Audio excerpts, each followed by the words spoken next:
Good morning. Are you Jacqueline Young? And Mr. Lewis, will your client waive the formal reading of the indictment and the motion? He does, Judge. Mr. Young, in cause number 250309, you're charged with a third-degree felony offense of evading arrest or detention with the use of a vehicle from February 26th of 2025. And how do you plead to that charge? Are you pleading guilty freely and voluntarily? Speak up. And are you pleading guilty because you actually did what they charged you with? I have here on the computer some documents that have your signature on them that the state has marked as exhibit number 1. Before you signed these, did you go over them with Mr. Lewis? Speak up. Because let me tell you something. I bet you're not talking that low when you're acting up like all these jail incident reports tell me. When you're calling names and you're acting a fool out at the jail. So use your big boy voice and answer my questions just like you do when you're acting nonsense to those correctional officers out there. Because I bet you're not whispering to them, are you? Are you? Because how you act at the jail, how you act right now, all determines whether I even go along with this plea agreement. I don't have to. You're on a probation. I don't have to take plea agreements on any probations. If I find that you violated your probation, I can give you anything I want to in that range of punishment. And I can say, you know what, I'm not going to let you guys negotiate. That I don't have to do that legally. So you better be careful with your faces and your words and your attitude, because I've read all of these and I already don't have a good feeling. Do you understand? So you need to give me a better feeling if you want me to go along with this plea agreement. Does that make sense? Okay. So. Judge didn't waste any time getting to the heart of the problem. Attitude. You can feel the frustration, like this wasn't the first time she's seen Jane Young in her courtroom. Her tone? It's not just legal, it's personal. You can tell she's been reading those jail reports like bedtime horror stories. All right, so I'm going to find that you entered your plea of guilty freely and voluntarily. Find that you're mentally competent and you understand the nature and the consequences of that plea. Find sufficient evidence to find you guilty, and at this time find you guilty of evading arrest or detention with the use of a vehicle. Sentence you in accordance with your agreement to a term of 5 years in the institutional division of the Texas Department of Corrections. You will receive credit on that sentence for any time that you've been in custody that the law gives you the right to receive. This moment right here, you can feel the shift. When she says, be careful with your faces and your words, that's not just a warning. That's a straight-up final notice. He's not being treated like a criminal anymore.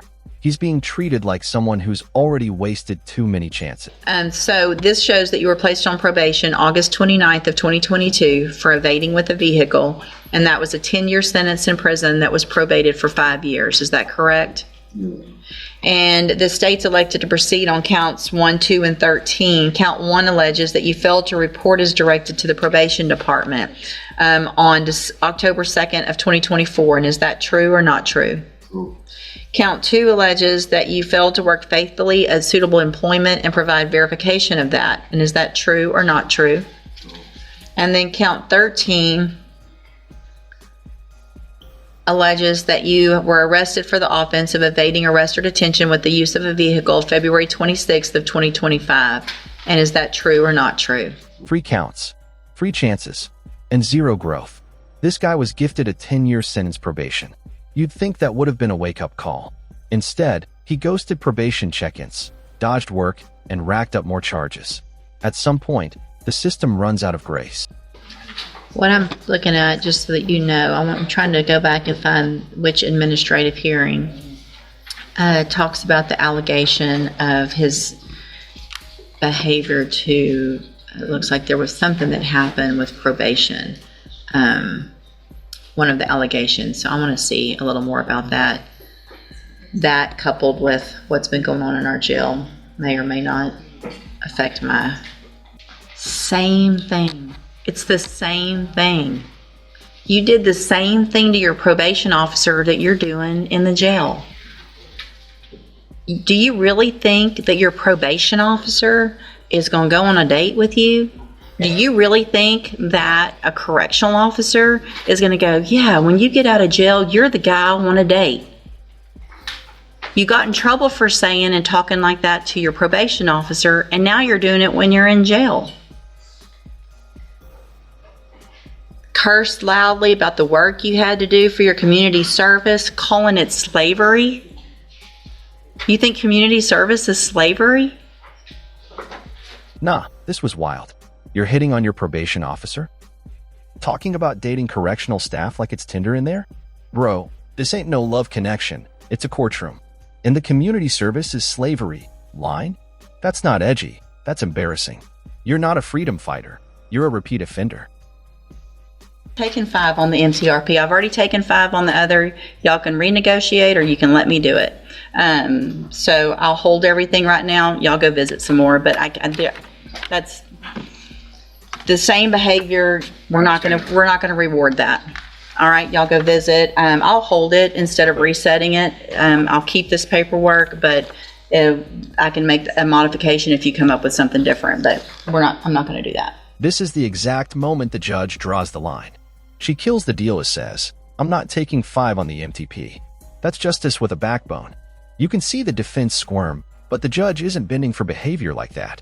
Respect matters.